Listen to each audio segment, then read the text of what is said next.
দেশের প্রয়োজনে ২০ কোটি মানুষ আবার যুদ্ধ করবে, কারো রক্তচক্ষুকে এদেশের মানুষ ভয় পায় না বলে মন্তব্য করেছেন বিএনপির ভাইস চেয়ারম্যান বরকতুল্লাহ বুলু।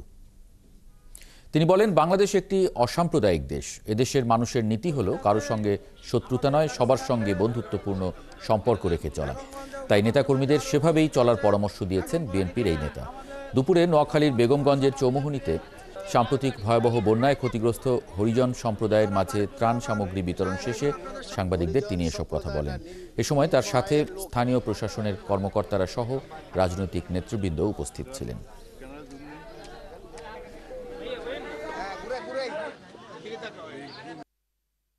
বাংলাদেশে একটি শান্তিপ্রিয় দেশ, আমরা গণতান্ত্রিক দেশ, একটি অসাম্প্রদায়িক দেশ হচ্ছে বাংলাদেশ। আমরা কারো রক্তচক্ষুকে উপেক্ষা করি না।